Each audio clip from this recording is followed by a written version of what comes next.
हे, आपने सुना होगा ना कि अपोजिट पोल्स अट्रैक्ट। हाँ, इसी चीज का पड़ा है कहीं ना कहीं एक तगड़ा इम्पैक्ट। एक प्यार की दास्तां जो पिछले 25 सालों से चलती आ रही है और प्यार क्या होता है ये पूरी दुनिया को सिखाती जा रही है। तो चलो आओ, मैं आपको एक ऐसी दास्तां सुनाऊं जो जिनकी है वही ये नहीं जानते कि ये सब कुछ शुरू हुआ तो हुआ कब। और जब ये लोग साथ में होते हैं ना तो इनकी बलाएं लेता है रब, इनकी बलाएं लेते हैं सब। ये और कोई नहीं है, ये मेरे, आपके और हम सबके favourite couple Riteish Deshmukh and Genelia Deshmukh है। इनको मैं जब भी देखूं ना मेरा दिल भर आता है। मैं चाहूँ तो पता नहीं इनके लिए क्या क्या कर जाऊँ। पर हाँ, आप एक छोटी सी चीज़ कर सकते हो। आप इस पोएम को पूरा सुन सकते हो, उन्हें कमेंट्स में टैग कर सकते हो, उन्हें ये पोएम शेयर कर सकते हो और कहीं ना कहीं मेरे इस प्यार के फीलिंग को उनके पास पहुंचा सकते हो। अगर सिंपल वर्ड्स में कहूँ तो मेरे दिल की बात उनके दिल तक पहुंचा सकते हो। So let's continue. एक आर्किटेक्ट अपने काम पर था चल पड़ा। एक फिल्म सेट को निरखते हुए एक दिन था वो यूं ही खड़ा।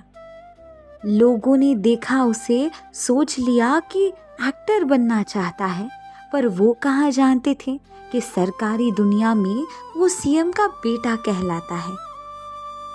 पूछ लिया उसे बुलवाकर कि क्या फिल्मों में काम करना है तुम्हें। पापा सीएम थे ना, तो बेटा रहता कश्मकश में कि पूछूं तो पूछो कैसे उन्हें। मंजूरी मिली घर वालों की तो चल पड़ा एक नौजवान, लेकर दिल में थोड़ा सा और अपनी तरफ बढ़ाने को दुनिया का ध्यान। दूसरी तरफ एक कॉलेज में पढ़ने वाली लड़की, जिसकी खूबसूरती बेमिसाल, जिसको देखकर कईयों के दिल होते थे बेहाल। वो तो बस अपनी पढ़ाई कर कर एक 9 to 5 का जॉब पाना चाहती थी, पर कहीं न कहीं हमेशा कुछ नया कर दिखाने का मौका पाती थी। उसके लिए एक दिन एक कॉल आया, अपने साथ एक्टिंग का मौका लाया। कुछ अनोखा कर दिखाने की चाह रखने वाली ने इसे भी मंजूर किया। वो हैदराबाद के एयरपोर्ट पर पहली बार मिली अपनी को स्टार से। सीएम का बेटा होगा, अकड़ होगी भरपूर, ये सोचकर बात ही नहीं की प्यार से। कुछ दिनों तक तो दोनों के बीच बस काम ही हुआ, कोई बात नहीं हुई। पर जब जाना एक दूसरे को करीब से, तब जाकर चीजें सही हुई। फिर जाकर शुरू हुआ बातों का सिलसिला, जिसमें फिर आगे चलकर कभी नहीं हुआ शिकवा या गिला। दोस्ती का एक नया फूल दोनों के बीच था खिला। एक दूसरे के दिल तक चलकर जाने का रास्ता था दोनों को मिला। फिर ये दोस्ती बदलने लगी प्यार में।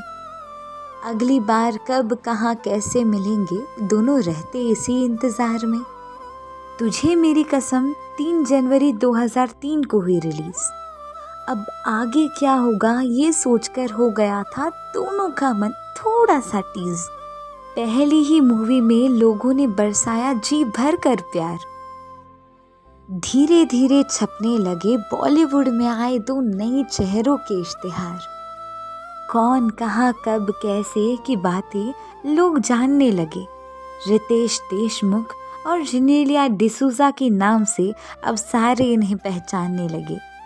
बस ये एक मूवी कर लेंगे सोचकर काम करने वालों को मूवीज के ऑफर आते गए। एक कहानी सुनाएंगे अपने बच्चों को, इस मकसद से या इस मतलब से वो आगे बढ़ते गए। कुछ एक साथ तो कुछ औरों के साथ पाई। जब रितेश बने बॉलीवुड के हीरो तो जेनेलिया पैन इंडिया की हीरोइन बन गई। जब मशहूर हो गए पूरी इंडस्ट्री में तो मिलने लगे छुप छुप कर। ध्यान रखना पड़ता था ना ज़रा मीडिया का, नहीं तो फैल जाती थी खबर। कुछ 10 साल बाद फिर एक दूसरे के साथ काम करने का संजोग आया। पिया ओरे पिया करते करते कंफर्म किया कि इन दोनों को एक दूसरे के नाल लव हो गया। दोनों के परिवारों को पता चला तो दोनों के प्यार की बातचीत हुई। खबर फैली तेजी से पूरी दुनिया में। फिर शुरू शादी की रस्म और रीत हुई। 3 फरवरी 2012 को हुआ दिलों का गठबंधन। खुशी से झूम उठे थे दोनों के मन।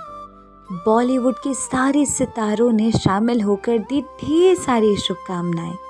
आंखें हट नहीं रही थी दोनों पर से जब वो शादी के मंडप में थे आए।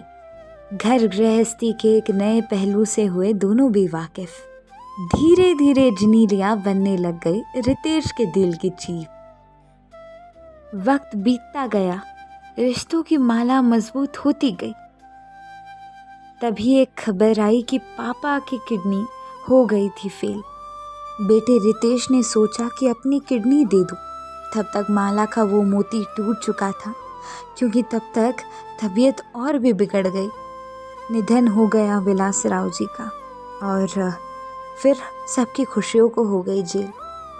कुछ समय बाद जिनीलिया माँ बनने वाली है ये खबर बाहर आई। मायूसी के बादल उस दिन दूर हुए और हर तरफ खुशियाँ ही खुशियाँ छाई।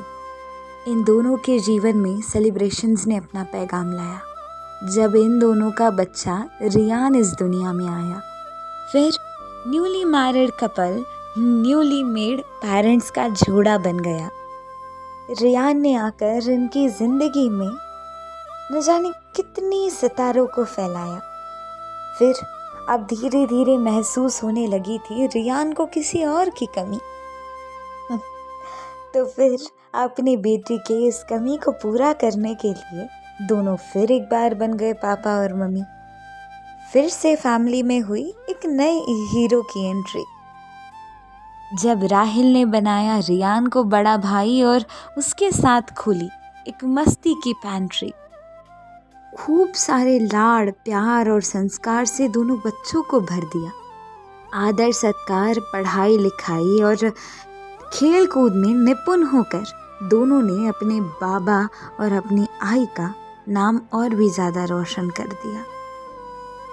ये कहानी यही ख़त्म नहीं होती या इतने ही पात्र नहीं है इस दास्तान में, पर क्या करूं जब इन दोनों को देखती हूँ तो कोई और नज़र ही नहीं आता। इन दोनों से इतना प्यार है ना मुझे कि जब मेरी आंखें इन्हें ढूंढ लेना तो मेरा दिल खुद संभल नहीं पाता। आजकल जब देखती हूँ ना रिश्तों को, नातों को टूटते हुए तो दर्द महसूस होता है, पर हाँ हमेशा एक ही नाम दिल में आता है कि अगर मेरी भी ज़िंदगी में कोई आए तो मुझे रितेश जैसा चाहिए, और अगर किसी के ज़िंदगी में मैं आऊँ तो उसके लिए उसकी जिनीलिया बनकर रहूँ। ना ही एग्जाम्पल्स तो बहुत सारे हैं, पर क्यों ही नेगेटिविटी फैलाई जाए, राइट?